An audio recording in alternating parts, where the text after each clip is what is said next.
Namaskar. Good evening, ladies and gentlemen. Today we are discussing the process of US presidential election more than its outcome. We will hold a separate program on the outcome of the elections that will be held tomorrow at a time that would be convenient for most uh, of the audience and viewers in the US. But as of today, we are holding this debate at a time when Indians, by and large, who live in India, are utterly confused about the way US presidential elections are held. The concept of an electoral college is not very clear beyond the fact that the electors first choose electors and they in turn choose their candidate. Now, the point is the other point that is not very clear is when exactly a US voter votes. And finally, the thing that confuses all of us is when does the counting process begin and end? So, to discuss this issue and also compare it with the Indian electoral process, which we believe is simpler to understand as well as simpler to manage, and is also more representative of a democracy. We have with us Professor Ramesh Rao, professor of Columbia University. He's also a voter in the US. We have political analyst Akhilesh Gautamji. We have Mantosh Sharma, also from the US, and who has followed the proceedings of Trump's campaign as well as Biden's campaign very closely.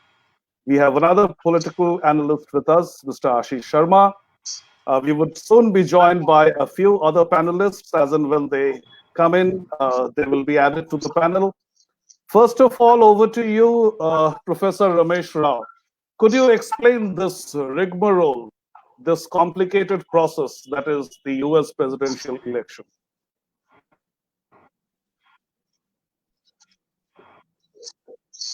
Professor Ramesh Rao, if you can hear me.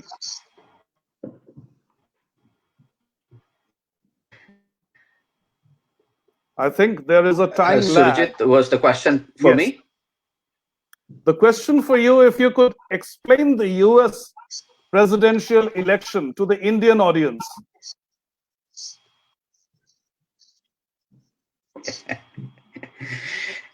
It's a very good question because in so many it's process is from the beginning. For example, we have the primaries, the caucuses, and the way candidates are chosen. It is a labyrinth process. But very quickly, to come to the end and then maybe go back and explain some of the kinds of complications, you can think of the presidential election as kind of elections, indirect elections that we have in parliamentary democracy. The first thing, of course, everyone, that democracy. Professor Rao, I think there is an audio disturbance from your end. I'm just muting you for a while. Over a couple of centuries. I'm just muting you for a while and going over to Mantosh Sharma. In the meantime, if you could please fetch an earphone. If you could speak through an earphone, it will be better. I think there will be more audio clarity. Professor Rao, could you please fetch an earphone and speak through it, because your voice is cracking here. Yes, Mantosh. So the question is the same question. Just explain the electoral college, the dates of voting and the dates of counting. Yeah. So the way I will put it more as a lay terms, when we are talking election system, presidential election, we should talk about final one. Once people already got selected through their party and then they came through the final election. So here it is not the nationally how many votes you got it to become a president. You have to, each state has their own electoral votes based on the population of that states. For example, California, most populous state, have 55 electoral votes. Texas have 38 electoral votes. In the north, where the fightings are happening, Pennsylvania right now, 20 electoral votes. Michigan, 10 or Michigan maybe more. Wisconsin maybe 10 electoral votes. Based on the population, each state has electoral votes. And both parties, or all the parties which are fighting the election, they have to win all the electoral votes which can qualify to reach the number 270. Total electoral votes are 538 in the country. Yes. Win the election to become a president, you need to be 270 electoral votes winner. And that's where the things are standing right now. And that's why if you see that when election happened, actually last two decades in US, mostly campaigning happens where states are toss up. Nobody knows that in which election, where this will go or which side it will go. Otherwise, most of the state, nearly 15 or both sides, are already determined where they vote, that they vote Democratic and they vote Republican. So that's how the whole election game happens. And then US system also allows how you vote and how your vote counted. So there are three ways you can vote. One is through early voting, means you don't have to go exactly 3rd November to vote. You can vote. Many states, they open their counter before that and people can go and queue up and vote it. They can vote mail-in ballot, for which the controversy is happening right now. You can request, like I do, mail-in ballot too. Ballot came in home, and it is my choice to how to put that ballot, do it through post or go and drop in the box, or just go walk in and vote. Even I have a mail-in ballot. And third is the normal day, where election already happened. So 3 ways you can vote. In this election, most of the voting through mail-in ballot happened through Democratic supported people. And on the day voting mostly happened through Republican. And that's why this late surge of the Democratic numbers which you are seeing as those mail-in ballots votes are being counted, you are seeing different number. There is one controversial word which people are trying to use on legal side is provisional ballots. So provisional ballots are those ballots, like take my example, I got mail-in ballot, but I didn't send it through mail. I went there and I drop in the drop box.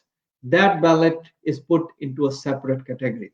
Similarly, if I would not have used mail-in ballot, I could have just gone to the booth and say, I don't have a ballot, give me a ballot, I want to vote. They could have allowed me to vote, but my vote would have been kept into provisional ballot. And these provisional ballots also a kind of source of litigation right now. Trump is raising those. Okay. Before you proceed any further, I'd just like to check if Professor Rao is back. I think his video is static. We aren't hearing from him. Okay, Mantosh, the question that arises out of all that you have explained till now is, once you have voted from home, how does the US system ensure that you don't vote again? That is, one voter gets just one vote. Yeah. So that's why this provisional category came in the picture. So each one has been tracked by a unique ID. Like my wife also got a ballot. That ID is related to her ID in US, the way she is existing in their database. And that's how this uniqueness is identified. So even if you don't, and that's why this provisional vote concept is there, that when you go to there, just in case you don't vote twice, that's why even you got a ballot at home and you are reaching to the booth and want to vote there, they allow you to vote, but that vote goes into provisional category until they check it that it is the unique number. All right. Okay. Do we have Professor Rao back? Akhilesh ji, जितना भी मंतोष जी ने समझाया है अभी तक, do you approve of this kind of a system? Does not it come across as very convoluted, very complicated? Please unmute yourself. Yes. Surajit ji, thank you so much for inviting me for this kind of a discussion, which is a bit different from normally what we are actually having. Yeah. Now, to understand whether, yes, it is a complicated. So if you give this kind of a system to any average Indian person, okay, and try to understand and try to tell him that this is the kind of the development and the thing is this, things are there in US, he will definitely get perplexed. And obviously he will not be approving it. Obviously, he says, what this kind of a thing? So he will jump to a conclusion that it is absolutely corrupt and people are going to play with it. But here is a catch. Now we have to understand the psyche of this kind of a, if I can call a civilization. The US is a different kind of a people altogether. You cannot compare the US people, how they look to the governance and democracies, to the Indian, how they look to the governance and democracy in a different manner altogether. The US, if you look at right from 1772 and then to 19th century, 20th century, there has been a lot kind of a thing. People in US, they are a bit casual for their own things. Second thing is this, that they inherently feel that a democracy is the only way, that is the right, and it will always be, people will be actually be voting in a kind of a, will be voting in a kind of a manner it is available to them. They can vote from here, they can, it's a casualness kind of a thing. Now, when you bring to that thing to the Indian context, the picture actually completely changes altogether. Because the moment if you try to have that casualness in this, you will have Jungle Raj of Bihar, you will have a UP Raj, you will have a different things, and so many parties. Every party is having a different thing, so things will be blown out of proportions altogether. So you have to understand, particularly if anybody wants to understand and appreciate a US system, you have to go and deep into the psyche of a US people. You have to believe in a US living style of living, not only the outer style of living, but how they want to treat their country, their system, their governance, their democracy. So to them, it is actually very, very nice. They would just like to vote and go for a party. So there is a different kind of a psyche. That is the differentiating factor at this moment. What I would like to say. All right. Mantosh, the other confusion we have, and Professor Rao can join us on that, provided we have connected to him finally. Yeah, the question is that of vote counting and how long US citizens can vote. Now, the point is, well, it makes it simpler to arrange the crowd if you do not have the whole US population coming in on the 3rd of November. That is understood. But as far as counting is concerned, we have been hearing for about, let's say, at least 3 months, because before Joe Biden, it was Bernie Sanders who was saying that on the last day, or at least on the 3rd of November, there will be an acute confusion, because most Democrats are likely to vote by mail, whereas most Republicans are likely or expected to wait till the 3rd of November to walk into polling booths and vote. Now, this is another confusing scenario, and more so when it comes to counting, because then you have separate laws in separate states about counting when exactly to stop it. Now, on the matter of principles, my question is, on a matter of principles, shouldn't every vote be counted? Yes, of course.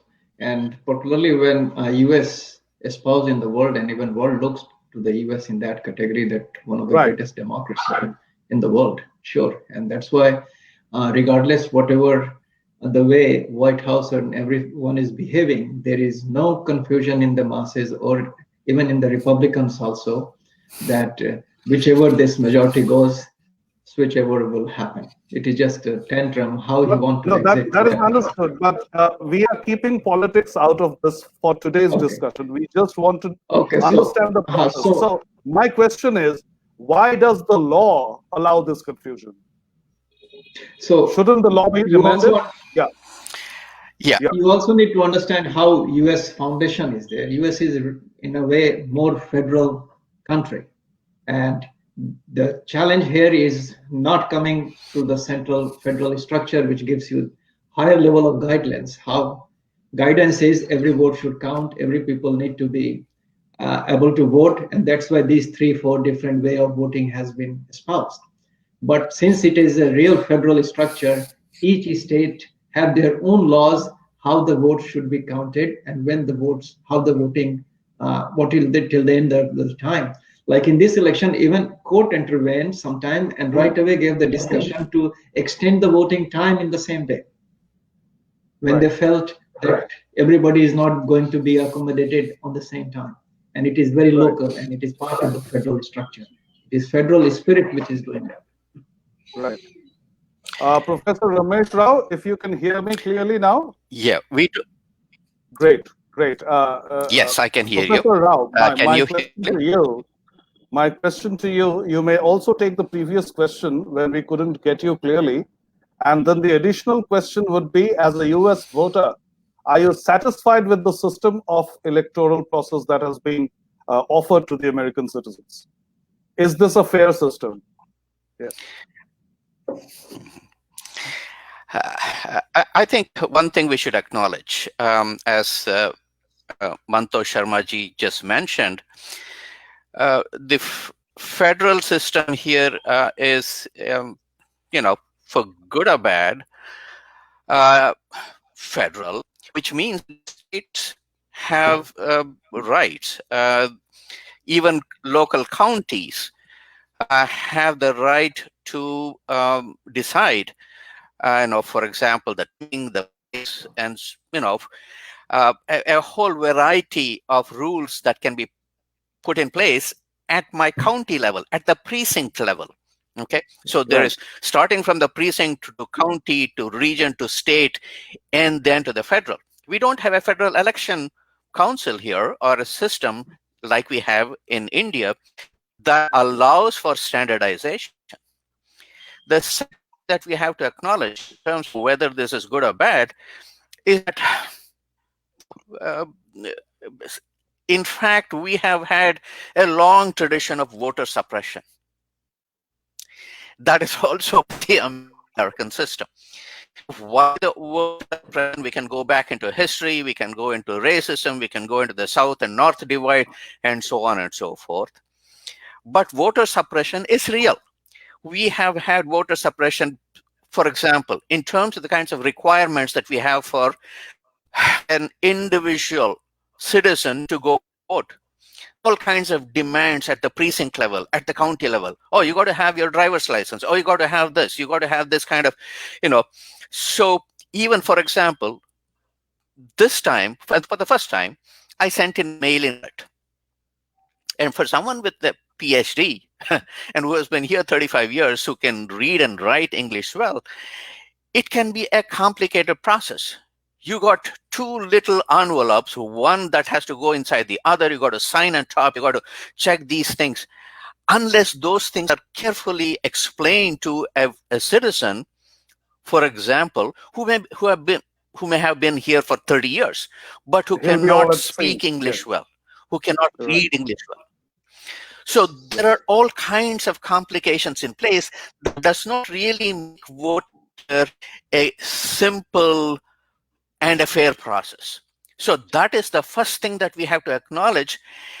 And again, we may go into history and say why this is so and how this has happened and so on. But indeed, it is both complicated and unfair at all and variety of levels. Right. You do have on the other side the complaint that if you don't have these rules, that there can be voter, that there could be fake votes and multiple voting and so on. And you have the old Chicago political mill where they used to say, vote for Democrat and vote as many times as you can, kind of stuff. So there have been also manipulation of the system. The more complicated the system, there are more loopholes, as we have found out in India. The more rules you create, the more opportunities to bend it and reshape it. Let's get to plugging these loopholes. I'm reaching out to Ashish Sharma for that. Ashish, just unmute yourself. Make sure there are no background noises. Yeah. All right, Ashish. Now we know that the American population is much smaller than the Indian counterpart, and yet it is not very small.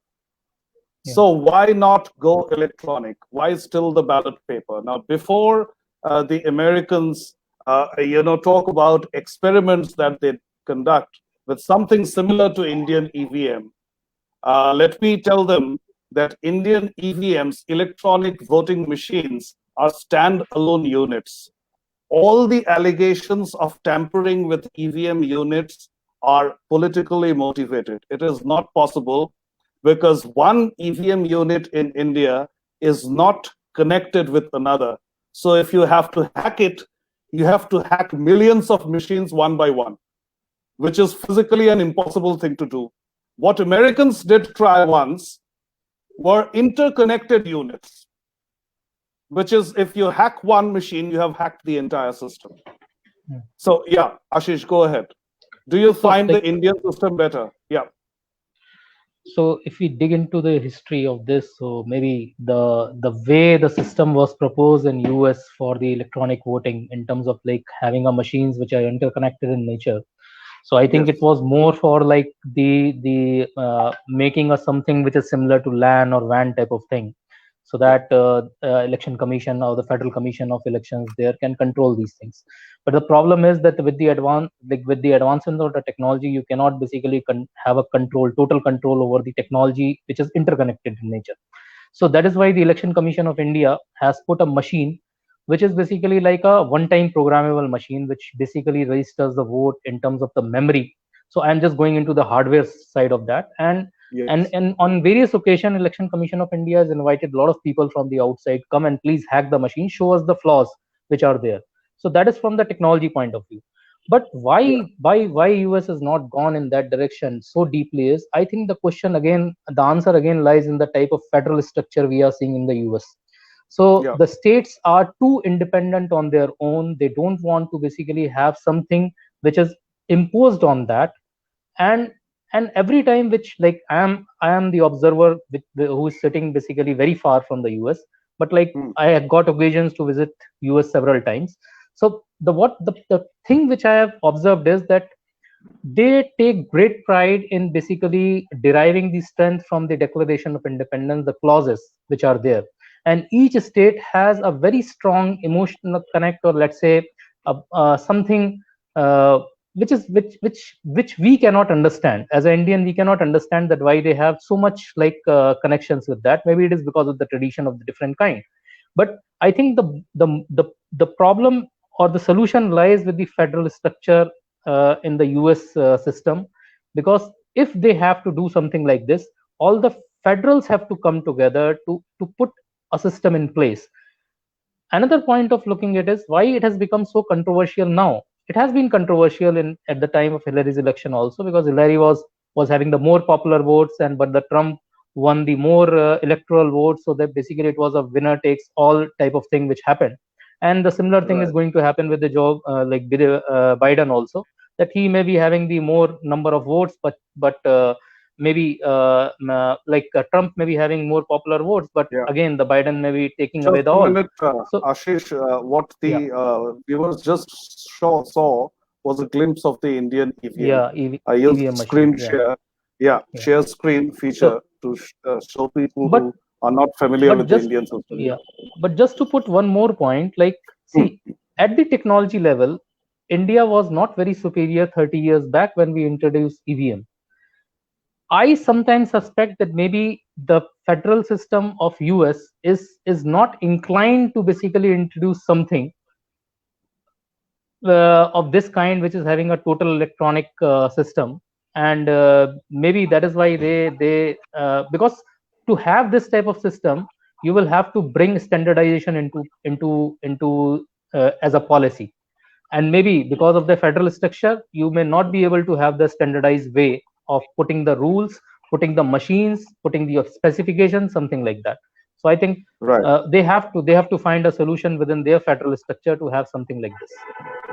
Right. Is that right?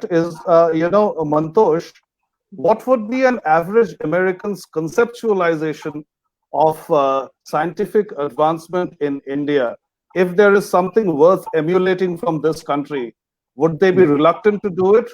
With the notion that India is quite a backward country, there's nothing worth of emulation from there. So that is not the point here, and that's why I was little antsy, wanted to raise the point. Point is not that US doesn't have the technology. Point is not that US doesn't want to incorporate the technology. Point is not the federal structure because this is happening. Point is US is people representation, and that's why you have a federal structure, and that's why you don't want to have the technology which can go and push button in one day and do that way. The way Raoji said early, there was instances in couple of elections where voting suppression not only happened by intimidation, but also on the voting day. They're nearly like in Florida, 10% people, very weaker section, were not able to vote in early. And that's why from this thing came up from the groundwork that, hey, we need a different way of voting, separate way. Technology is never an issue. Similarly, federal system is implemented because from lower level there is a point of liberation and ability to proportional representation. Take the example of the Midwest, where all the red thing was there. They are very less in number, population is less, but they want to be represented in the union properly. They don't want to be override by California. Professor Rao, that's why it is happening. I get it. Yeah. Professor Rao, with due respect to federalism, what's the point in an electoral college? Why can't people vote directly? Yeah, here I think it is important that if we are, if American representatives can come together, and that is a big challenge. We are a divided nation. And you can see that the way the nation has literally been kind of cleaved into half, as it were. Many may not know that the federal system here means that each state has its own constitution. Not many are aware of that. So it is kind of, it has both there is a history as to why that happened, how each state joined the union, and with what kinds of demands. And for example, even the idea of the Senate, that we have 2 senators from each state. We may have more cows in Montana than people, but Montana has 2 senators, just like California has. That is the 5th largest economy in the world. So there are these kinds of very unique features, idiosyncratic at one level, but also without understanding the history of this country, we will, any kind of proposal that we make will be met with a lot of opposition, because again, given the nature of the party system here and the prevalence of the 2 parties, it is going to be a challenge. And Mantoshji correctly pointed out, it's got nothing to do with technology. It has got to do with this whole historical both baggage and the wish to be somehow independent. So I mean, states can secede. So there are all of those kinds of issues, and I doubt that at any point soon that we are going to have a meeting of minds and some of these things can be sorted out, because this election simply once again proves that we are a divided nation. Right. At this point, I would like to bring in an analogy from a different field. Some of you know that I had started my career as a banker, not as a journalist. And I worked with an American bank. Very strangely, Akhilesh, you may come in on this one. Very strangely, while we Indians, at least the educated people, keep complaining that one of the reasons why things don't move in India is that the British left behind a system that does not work. It is full of red tape. It is full of, bottlenecks where proposals just get stuck. But very surprisingly and ironically, When it comes to banking, if you walk into a bank in London and ask for an application form to open an account, now do the same thing in New York City. In New York City, you will most probably be given a 14 or 15-page document to fill. In London, it's just a 2-page document. It's just the other way around when it comes to banking. So there are certain sectors where the American systems are more complicated. I think all of you are free to explain that, put that in perspective. Why do you think this is how it is? That question is to whom? Me or Raji? Anybody can take the question. Mantosh, Professor Rao, Akhilesh, one by one. Yeah, this is not a debate, so we can patiently hear each other. Yeah. Mr. Sharma, if you can, please, sir, if you want. So it all goes in the same individual liberty. To safeguard that individual liberty, it goes in both ways. That how if litigation happen, somebody is not suppressed, depressed, or something in that way. If Almighty is against the system, so a lot of if and buts are there, and that's why this litigating society, if you will, and very good career if you are a lawyer, you have in this country. But the principle is backbone of the same one: individual, to protect, safeguard individual liberty and safeguard wealth creation entity. These things came up. Since everything is biased towards the individual liberty, those safeguard mostly getting pushed out from the business entity. Lot of clause, so they are protected. Nobody can stop.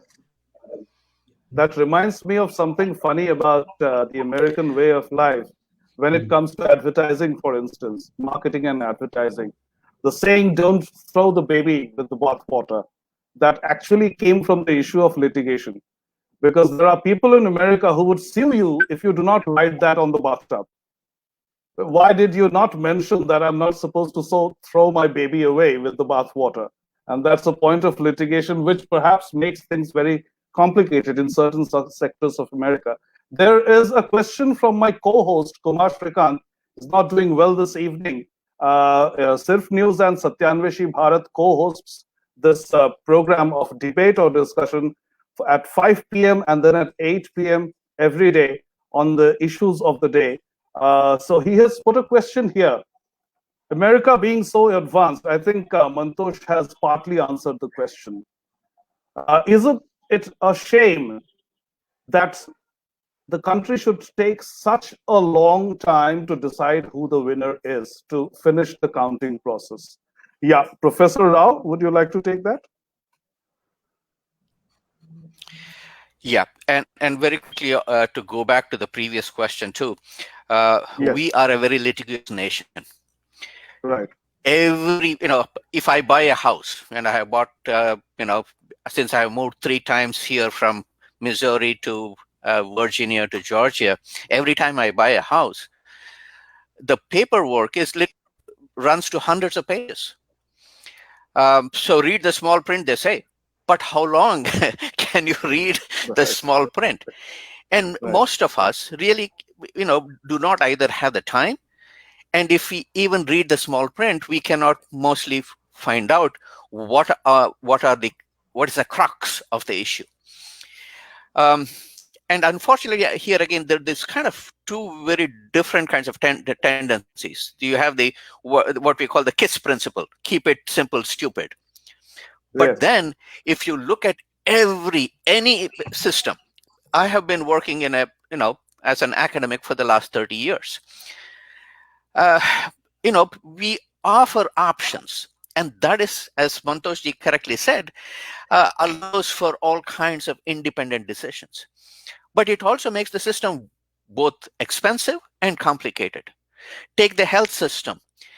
It is amazingly complicated, amazingly expensive, but it offers all kinds of options. So this is the kind of paradox that we have to deal with all country and through the system. And that's the first thing. Why this is taking so long? Should there be, and I think especially this year, it is simply because of the pandemic. I mean, talk about, a year from hell. we have had all kinds of complications. And, I have, this was for the first time that I sent in my mail-in ballot. Traditionally, the mail-in ballots would be sent by overseas personnel, U.S. Department personnel, and then soldiers, the military, and people who are posted somewhere. Most of us, all of us mostly, would then go on the day of the election and vote. But then we have had more and more complications, again, offering individuals the kind of opportunities to vote. So we don't have a single election day. We now have, early election. That can be a month ahead. So for a month long, I can go to the local precinct office and, push the button, make my selection. Right. But then that at least was electronic, technical. But now we have started sending the mail-in ballots, and that can be machine read, it still takes time. And then there are interesting features. For example, in Alaska, which I mentioned yesterday on my Facebook page, Alaska does not look at the mail-in ballot for 1 week after the election. We don't know why that particular rule was put in place. And so have all of these results coming in late. Of course, statisticians can really, calculate and say, look, with all of these kinds of, votes coming in, we can actually call the vote. But then, and this is true for not just this election, but every election. It takes quite, almost a month for all of the final voting to be completed and for it to be sent it to, the state secretaries, whoever is responsible, attorney generals, and so on, for the final count. But this time, I think it is simply more complicated because of the pandemic. Right. Akhilesh ji, इसी प्रश्न को हमारे हिंदी के दर्शकों के लिए अगर आप परिप्रेक्ष्य में रखें, अगर समझाएं इसको, क्योंकि आप ये जो प्रश्न है, ये जो पेचीदगी है अमेरिकी चुनाव प्रक्रिया की, ये वहां के लिए क्यों आवश्यक है? हमारे यहाँ पर जो सिस्टम है, क्या वो बेहतर है? इस चीज को आप कैसे देखते हैं? क्योंकि पहले प्रश्न में आपने काफी एक बिल्कुल निष्पक्षता के साथ आपने अपनी बात रखी थी, इसलिए मैं कह रहा हूँ कि इस चीज को आप हमारे हिंदी के दर्शकों के लिए, श्रोताओं के लिए कृपया समझाएं। नहीं, ये हमारे दर्शकों को एक समझना, वही मैं वापस इस बात को दोहराना चाहूंगा कि वस्तुतः अमेरिका और भारत जो है वो अपने आप में दो दुनिया है। जब तक हम इस दो दुनिया को नहीं समझेंगे, तब तक हम एक दूसरे का एक अमेरिकन जो होगा वो कभी भी भारतीय जो चुनाव प्रणाली है उसको उतनी जल्दी वो एक्सेप्ट नहीं कर पाएगा। क्यों? क्योंकि जैसा राव जी ने और मंतोष जी ने बोला है कि एक वहां का एक फेडरलिज्म है। ओके, वहां का राज्य जो है, अगर वहां पर हम समझे कि एक मध्य प्रदेश है, तो मध्य प्रदेश का आदमी चाहेगा कि मेरी अपनी आइडेंटिटी है, मेरा अपना संविधान है, मेरे अपने चुनाव है, मेरी अपनी प्रक्रिया है, और मैं तुमको दे रहा हूं। मैं अगर मेरे पास 25 वोट हैं तो मैं डिसाइड करूंगा कि वो 25 वोट मुझे किसको देना है। अच्छा, ये बात है कि वहां की जो प्रक्रिया भी है वो बड़ी काफी लंबी है, क्योंकि वहां पर एक तो 2 पार्टी सिस्टम है। तो 2 पार्टी सिस्टम में दोनों राष्ट्रपतियों को जाकर अपनी अपनी पॉलिसी समझानी है। अच्छा, पहली बात तो ये है कि जो वोटर है, वोटर का प्राइमरली, अब ये अलग बात है कि लेफ्ट और राइट में थोड़ा सा उनका डिवीजन हो गया है, एंड वी आर सीइंग, हमने देखा है कि एक लेफ्ट लिबरल एक चीज को डोमिनेट कर रहा है और एक नेशनलिज्म है जो एक दूसरे को डोमिनेट कर रहा है। पर उसको अगर अभी दरकिनार भी कर दिया जाए तो एक आम जो यूएस का वोटर होता है, उस वोटर का प्राइमरली एक रीजन होता है कि मेरा जो प्रेसिडेंट होने वाला है वो क्या पॉलिसी मुझे दे रहा है। एक वेरी एजुकेटेड सिस्टम सामने आ रहा है कि दोनों जो आपके प्रत्याशी हैं, वो दोनों प्रत्याशी एक नहीं 2-3 डिबेट में अपनी अपनी पॉलिसी, चाहे वो राज्य की पॉलिसी हो, आर्थिक पॉलिसी हो, और मुख्यतः आर्थिक पॉलिसी, और फिर विश्व को लेकर और सामाजिक विषयों को लेकर उनकी क्या पॉलिसी है, वो एक अपने वोटरों को एजुकेट कर रहे हैं उस चीज में। तो एक अलग दुनिया है। भारत में आप जानते हैं कि ये बिल्कुल ही अलग चीज हो जाती है। यहाँ पर हमको जब चुनाव आता है तो हमको उस चुनाव में हमको मोमेंटम कैसे गेन करना है और जनता का जो है रुख किस तरह से अपने आप को लपेटना है, तो एक अलग ही दुनिया आ जाती है। कभी हम दो दुनिया को हम मिक्स नहीं कर सकते हैं, इसमें कोई इसमें करना, क्योंकि अच्छा लेकिन जैसा एक चीज इसमें मैं ऐड करूं आपको, और आप उसका भी उत्तर दे सकते हैं कि we have seen that these elections have happened in the middle of the coronavirus pandemic. And one of the criticisms, without bringing politics to it, I'm coming to the process of it. One of the criticisms of Donald Trump was that he did not care for precautionary measures, preventive measures, while campaigning. At the same time, the Black Lives Matter movement and all other anti-Trump movements did not care for social distancing either. तो ये जो उनकी जो अलग प्रक्रिया है, अलग प्रणाली है, इसके कारण भी ऐसा कुछ नहीं है कि भीड़ से आप बच सकते हैं, कि भीड़ होगी ही नहीं, वो तो फिर भी होगी। वो तो और देखा, और ये दोनों जो प्रकरण हुए थे, कोरोना हुआ और ब्लैक लाइफ मूवमेंट हुआ, हमने देखा कि चुनाव में उसका कुछ बहुत ज्यादा असर ऐसा नहीं हुआ कि किसी ने एक जगह पर पूरा स्वीप कर लिया हो। तो एक आज हम सिस्टम की बात कर रहे हैं, तो उस सिस्टम में जैसा कि सिस्टम रखा है अमेरिकन ने, उस हिसाब से तो भीड़ भाड़ से बचना चाहिए ना। तो भीड़ से बचाव तो फिर भी नहीं हो रहा है। भीड़ से तो आप नहीं बच सकते। जब आप डेमोक्रेसी की बात कर रहे हैं, प्रजातंत्र की बात कर रहे हैं, गाइडेंस है, it is not enforceable by law, it is not enforceable, क्योंकि अगेन वहां पर कोई इलेक्शन कमीशन नहीं है जो ये एनफोर्स कर सकता है। इलेक्शन कमीशन नहीं है कि वो एनफोर्स कर सकता है कि अगर तुमने ये कानून तोड़ा तो क्या होगा, वो ऐसा कुछ है नहीं वहां पे। और अगेन उसी में एक और पॉइंट जोड़ेंगे, खासकर हम वेस्ट कोस्ट में जब रहते हैं तो यहाँ भी काफी लोग हैं जो काफी लिबरल हैं, and they don't put the mask, particularly यहाँ से ओरेगन जाइएगा, बीच भरा रहेगा वीकेंड पे, and they are all liberal, so it is not that republican, that's it is individual liberty which is challenged. कौन मुझको बोलेगा कि जबरदस्ती ये पहने। अमेरिकन, जैसे राव जी ने, जैसे मिस्टर राव जी ने बोला था कि अमेरिकन, और शायद मंतोष जी ने बोला था कि अमेरिकन इनहेरेंटली इंडिपेंडेंस चाहता है। वो ये नहीं चाहता, वो उसके लिए जब वो वोट करने भी जा रहा है तो वो ये इंश्योर कर रहा है कि मेरी इंडिपेंडेंस कितनी इंश्योर्ड है, मैं डिसाइड कर रहा हूं मैं। तो वो वहां पर, लेकिन आप इस नजरिए से बताइए अखिलेश जी, क्योंकि फिलहाल अभी के लिए काम के सिलसिले में आप न तो भारत में हैं न ही यूएस में हैं, तो एक तीसरे कंट्री से आप दोनों जगहों को देख रहे हैं, और वो कंट्री जो है, मैं नाम नहीं लेना चाहता, लेकिन वो कंट्री डेमोक्रेटिक भी नहीं है मेरे ख्याल से, कम से कम जिस हद तक होना चाहिए, जिस हद तक। एग्जैक्टली। तो खैर, वहां से जब आप दो लोकतंत्रों को देखते हैं, और इसी के साथ हम अपनी स्कूली शिक्षा जोड़ देते हैं। हमें जब सिविक्स पढ़ाया जाता था तो हमें, आपको पता ही है कि नेहरू ने जो भी किया बहुत अच्छा किया, इस तरह की शिक्षा हमें मिली थी। तो उसके अंतर्गत ये भी बताया गया था कि इंडियन सिस्टम बेटर क्यों है। उसमें एक कारण ये बताया गया था फेडरलिज्म के खिलाफ, कि आप यूएस के एक स्टेट में क्राइम कीजिए और भाग के दूसरे स्टेट में चले जाइए जहां पर कि लॉ थोड़े से लीनियंट है, बिल्कुल, जहां लॉ इतने कठोर नहीं है। तो इस तरह से तो ये तो क्रिमिनल्स के लिए मतलब खुला वेलकम है उनको, कि कहीं पर क्राइम करो, कहीं और भाग जाओ।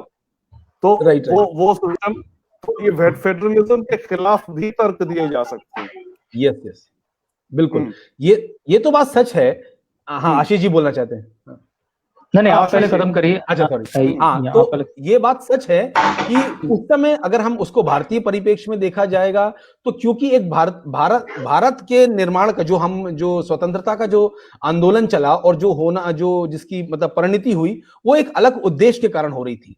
क्योंकि भारत में था कि भारत के अंदर एक चीज, और आज भी वो मानसिकता में डाली गई है कि भारत जब तक एक यूनिटरी कॉन्स्टिट्यूशन के अंदर नहीं रहेगा, तब तक भारतीय मतलब उनके में अंदर एकता नहीं रहेगी और बिखर जाएंगे। हम तो 550 से ज्यादा हम तो राज्य थे, वो तो सरदार पटेल जी थे जिन्होंने हमको इकट्ठा कर दिया, और नेहरू जी थे जिन्होंने एक ऐसा हमें संविधान दे दिया। तो हमारी साइकी में डाला गया है कि हम कभी मतलब हम एकत्रित नहीं हो सकते हैं।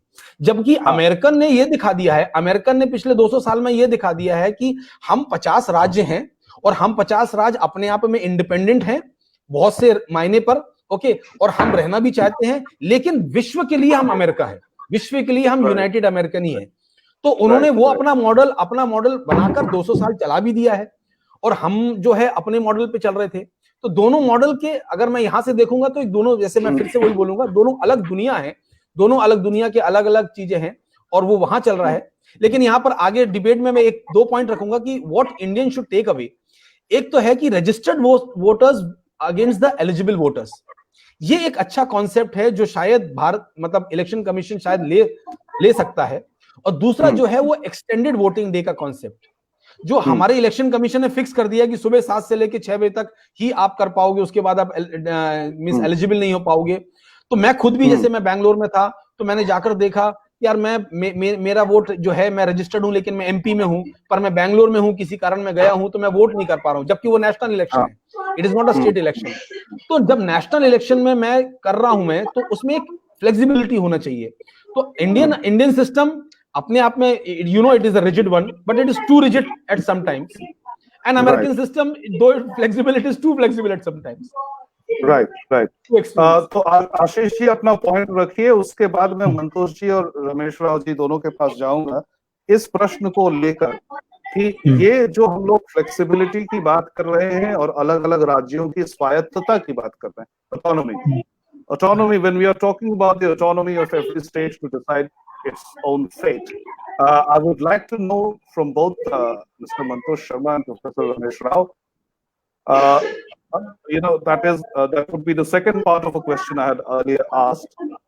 Once a person has voted by mail, and you are saying that the person has a unique ID, so let's say, can I compare it with the Indian railway reservation booking system, for instance, or even a flight reservation system?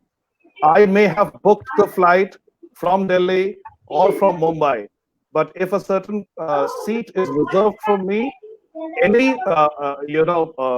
clerk at the airport can check whether that particular seat is in my name or not.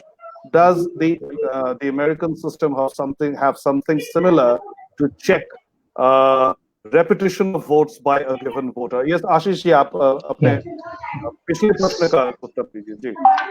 So यहाँ पे the point which we were discussing about this individual freedom versus basically the requirement of a nation or a country, that whether the individual freedom should be overriding the national thing or not. So there is basically a difference in this Indian system as well as with respect to American system.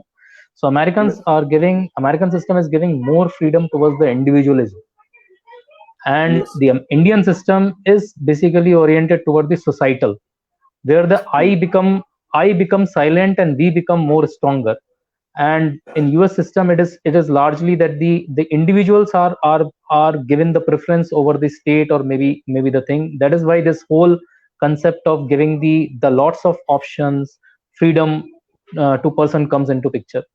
But again, to answer basically one more important question, that we are selecting our candidates based on the constituencies. We are basically having the constituencies in which we work. So maybe at the micro level, it is more related to the council elections we are having. But I have another question which came to my mind, that we are seeing that the Senate is having the members who are not changing very often.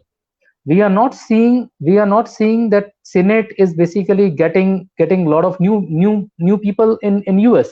There are all set of people. There are basically the senators who are serving from last 35 years, 40 years, but the presidents are just basically there for 2 terms maximum.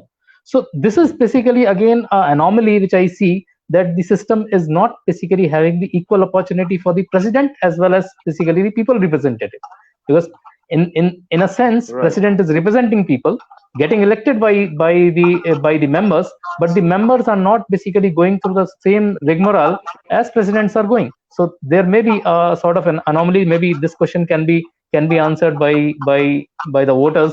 By Ramesh ji or maybe Mantosh ji. Professor Rao and Mr. Sharma, my question is, while the system is in a way decentralized, what you call federal, that's the decentralization of decision-making process in the United States, is the checking mechanism at least centralized, because that has got to be centralized. That cannot be decentralized. For instance, let's say someone is, voting from California, or is supposed to vote from California, but on the given day or in the duration when he can vote, he is somewhere else. Does the person get to vote by some other means, or if he does or if he does not, in either case, is there a central unit, a machine, a machinery, which can check that a person has voted already and hence is not liable to vote again? Yeah. Ravji, you want to take this? Here again, I think, yeah. Yes. People have talked about, for example, the US adopting something like the Aadhaar card. One card that can really, identify and track and enable a person to, to do a variety of things. Here, for example, we do have social security numbers, but they are kind of, there are security issues. We don't want those things to be misused and accessible to, people who should not have access to that. So in terms of identity, here again, forget about this.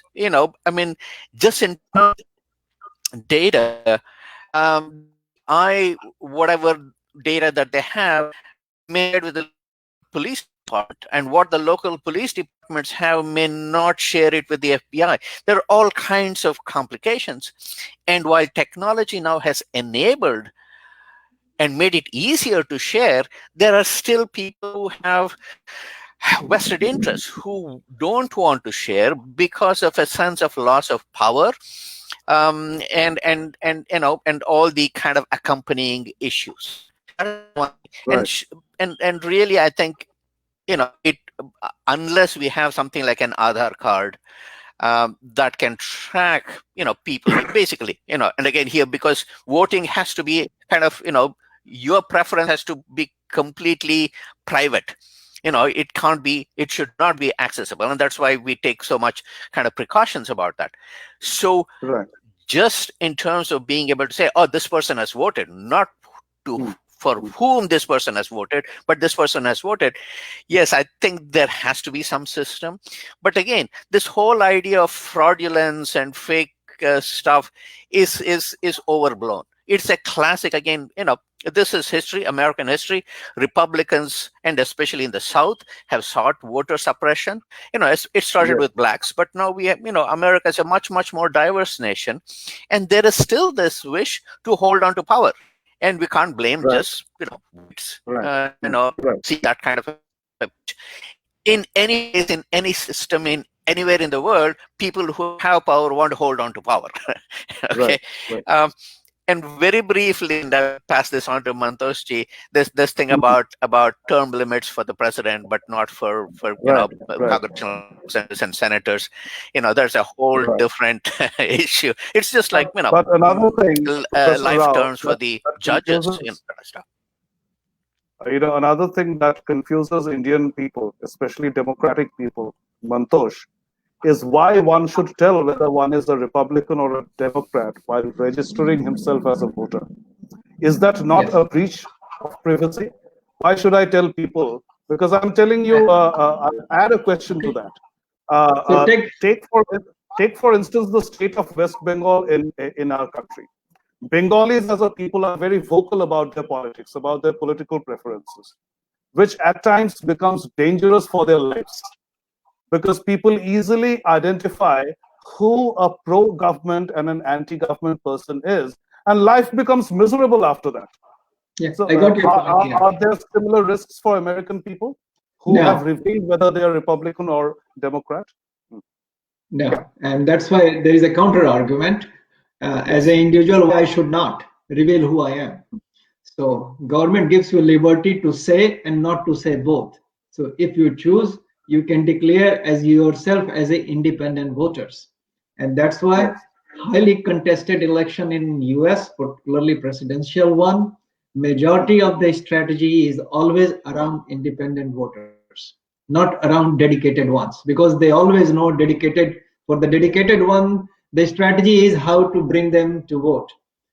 But the main strategy, main narrative is around independents because they make the difference. And that's why it is done. So it is fairly done. If you want to say it. If you don't want to say, don't say it. Declare yourself independent. But Right. Mantoshji, I have just have a doubt. Like a Republican voter can vote for Democratic also, and Democrat But can vote for. generally, There that is does no not there is happen, right? no They can fixed campaign vote. also. Yeah, but John Kasich, he was the Republican governor. He was contender for presidential for Mr. President Trump in the 2016 in primary. Right. He came out in the campaign. Now he campaigned for. now he's So it is very fluid system. So it all goes boiled down Democrat. to independent Yeah. individual Yes, liberty. Ramesh, you want to add something? Ramesh, you want to add something? One cautionary point. In primaries, if you have declared yourself Republican, you can't vote for Democrat because Yes, of you course. can skew the election. Yes. So there are certain kinds of limitations about that. Right. So we have to be cautious about that. But in terms of final voting, for example, I can say, oh, I've declared myself a Democrat, but I can vote for Trump or whoever else or whatever. In terms of my final general national election. But in the primaries, and certain states especially put these restrictions because there is cross voting, and done so deliberately to weaken the other side. So bottom line, individual liberty is very high paramount importance in this country. Right. Even on your litigation part, they want to safeguard individual liberty against wealth generation and wealth preservation entities, because this is also a dreamland for the wealth generation. And that's why this big litigation and other thing happens. हमारे जिन दर्शकों को, हमारे जिन श्रोताओं को ये पता नहीं है कि प्राइमरीज क्या होती है, उन्हें हम ये बता दें कि जिस प्रकार से हमारे देश में, भारत में पार्टी तय करती है कि कौन कौन लोग इलेक्शन लड़ेंगे, खासकर यूनाइटेड स्टेट्स के प्रेसिडेंशियल राष्ट्रपति चुनाव में ऐसा नहीं होता। सबसे पहले पार्टी ये तय करती है, और वो भी चुनाव के द्वारा तय करती है, नॉमिनेशन के द्वारा नहीं। मतलब वहां पर कोई पार्टी हाई कमांड नहीं होता जो कहता है, या फिर कोई बंद कमरे में कोई मीटिंग नहीं होती कि चलिए अगला जो प्रधानमंत्री होगा, जैसे हमारे देश में होता है, वो फला होगा, या फिर वो स्ट्रेटेजी बनती है होंगे कि नहीं होंगे, या फिर कोई फेस प्रोजेक्ट करेंगे कि नहीं। वहां ये होता है कि सबसे पहले पार्टी के अंदर ही चुनाव होता है कि किसको उम्मीदवार होना चाहिए, और उसमें जाकर जैसे पिछली बार आपने देखा कि डेमोक्रेट्स के अंदर कंपटीशन हुआ, रिपब्लिकन्स के अंदर कंपटीशन हुआ, इस बार भी हुआ, और कई कैंडिडेट्स बढ़ते उभरते अंत में डेमोक्रेट्स ने तय किया कि, और वो एक जोड़े में तय करते हैं, उनका एक प्रेसिडेंशियल कैंडिडेट होता है और एक वाइस प्रेसिडेंशियल कैंडिडेट होता है। हाँ, वो केवल एक का चुनाव नहीं करते। तो वो चीज भी, तो जाहिर सी बात है कि मैंने अगर अपने आप को डेमोक्रेट बताया है, तो मैं रिपब्लिकन को नहीं कह सकता कि आपका कैंडिडेट ये होना चाहिए, ये तो कोई सेंस नहीं बनता है उसका। लेकिन अंत में जो रमेश जी कह रहे हैं और मंतोष जी भी कह रहे हैं कि अंत में जब हमें राष्ट्रपति चुनना है, तो वहां पर हमने बतौर अगर रिपब्लिकन अपने आप को रजिस्टर किया है, फिर भी हम जो बाइडेन को को वोट दे सकते हैं, या फिर हमने डेमोक्रेट रजिस्टर किया है लेकिन हम ट्रंप को वोट दे सकते हैं। ये प्रावधान है, लेकिन प्राइमरीज में आप नहीं कर सकते। अंतिम सवाल, we are moving towards the end of the program, so the last question is, we are again coming to, there is an audio disturbance from somewhere. We are again coming to the concept of federalism, and we have dealt extensively with the idea of electoral college. Mantosh ji और रमेश जी ये समझाइए कि electoral college एक तरफ तो है, लेकिन दूसरी तरफ आपके यहाँ ये भी नियम है that the electoral colleges, with the exception of Nebraska and Maine, I think these are the only two states where the electoral college can go a separate way from the popular vote. In all other 48 states, the electoral college has to go with the popular vote. So what's the point of having it then if they cannot have a mind of their own? Yes.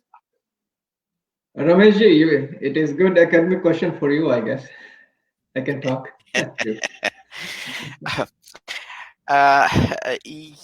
You know, you know, sorting these out, if sometimes, you know, these conundrums really are conundrums. They are also kind of a kind of a historical precedence. There is no logic to this. We want to ensure that individual voters, you know, decisions have weight. But then we also have these layers. And I think we basically have a complicated and sometimes, you know, paradoxical kind of a setup that undermines itself. So, and because so many people have a vested interest in this, that it has continued to be in place. So there needs to be some careful, you know, sorting out. But I don't think it is going to happen because there are too many vested, too many levels who have, you know, gained from this. And that is a challenge. And I don't know when and how this can be sorted out, because this needs sorting out. And clearly, for example, you know, just in terms of term limits, you know, we have people who have been senators for 6, 7, 8, 7 terms. That is 42 years. You know, and that makes no sense. In a country that does not allow more than 2 terms to the president, right? In a country that does not allow more than 2 terms to the president. Yes. Yes. Yeah. Yes. Yes, Rameshji, complete your point. Yeah. Yeah, but that happened only, you know, when Franklin Roosevelt won 3 times, and the, you know, 4th time, and therefore they brought it in just for that sake. Here again, it's an interesting historical issue. You know, like, this is an old democracy, and there are all kinds of accretions over these past 200 plus years that we have to kind of look at, and it's time that this gets sorted out, simplified, and the process. Right. So I would like to give each one of you one moment, 1 minute each for your final remarks. Concluding remarks, please cover in your concluding remarks the point which we started with, which system you feel is better, and whether US and India must learn from each other. Yes. Yeah, sure. Ashish, you may. Can I go first? Yeah. So I think, see, the US system has been time tested over like 200 years, maybe, like, but they have many checks and balances and coming down finally to the individual freedom level. But I think there is a scope for improvement, as all the panelists have pointed out. And only thing is, see, I will not brag about like what the Election Commission of India should be giving to United States of America. But the point is that our Election Commission of India is more suited for our conditions, and it is conducting an election in a fairly very transparent way and a very professional way since last 30 years, and maybe before that also. But I'm talking about 30 years because of this electronic voting system, and the speed with which we are getting result delivered, the accuracy of the result, and I just want to say that in India, a last vote counted is basically a process. It's a defined process, a standard process. So there is no anomaly in basically the result.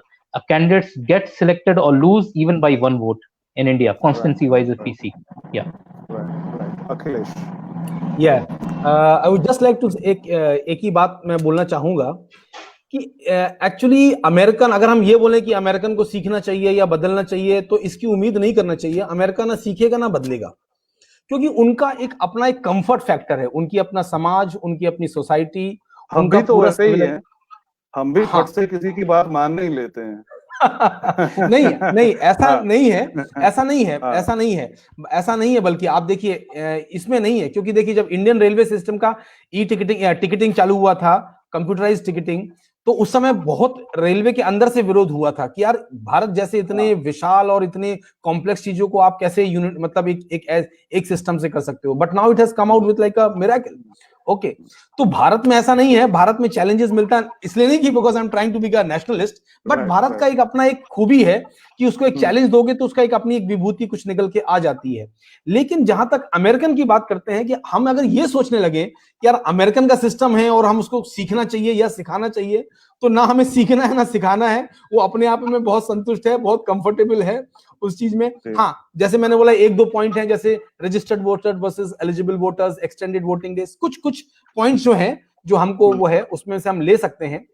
एक बस last की बात रहेगी कि मतलब actually democracy जो होती है वो आप मतलब आप वो सैटर्न, शनि जो है, it is represented by that. It is Saturn which is guiding the democracy.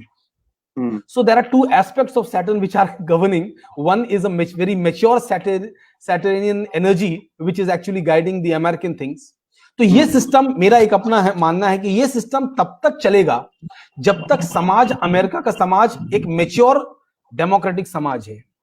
जिस दिन वहां का ये सिस्टम, जो पॉलिटिकल सिस्टम 50 पार्ट्स में बिखर जाएगा, उस दिन ये बहुत खतरनाक हो जाएगा ये सिस्टम। फिर इतना मतलब फिर it will become a jungle Raj like Bihar of older times.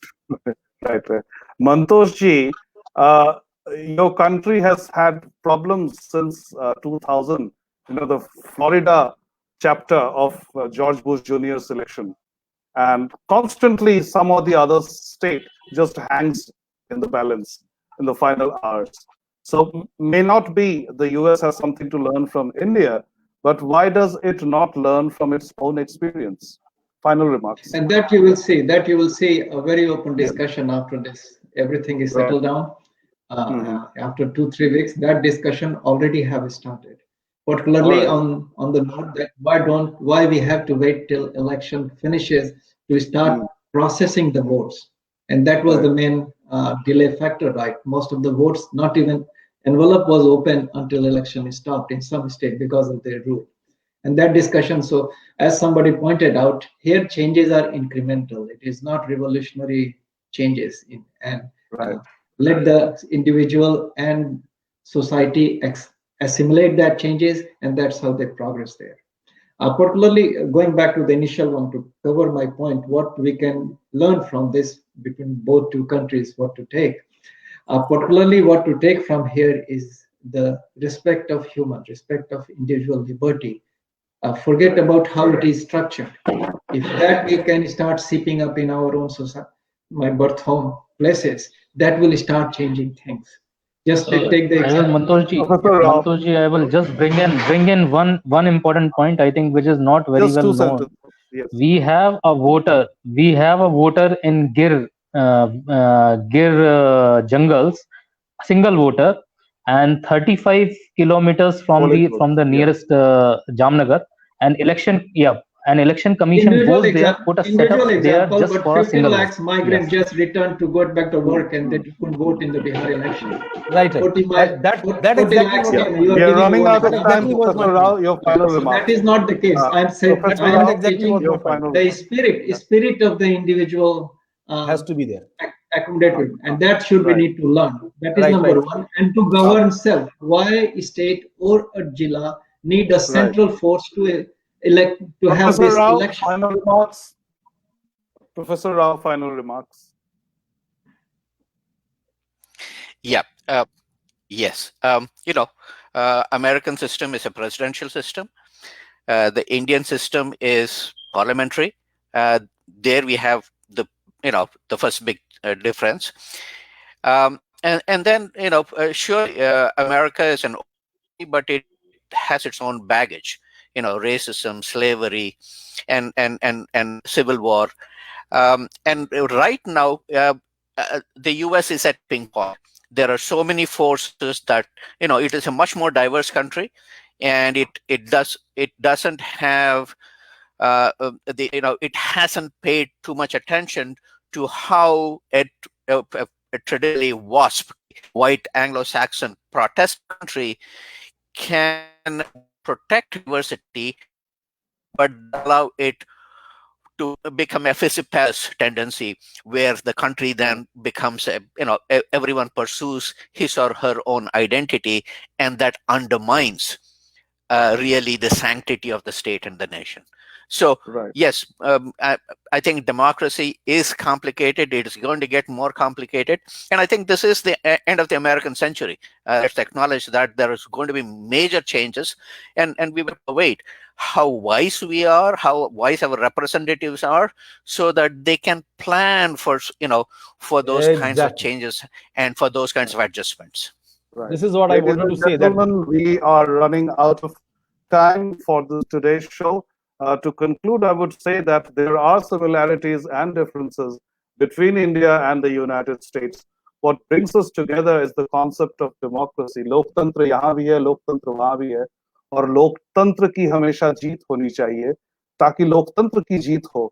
And we uphold the spirit of democracy, which is about everybody's participation in the political process. It is important that we get over the status quoist tendency, the initiatic tendency, wherein we do not want to learn from each other and we do not want to even learn from our own experiences.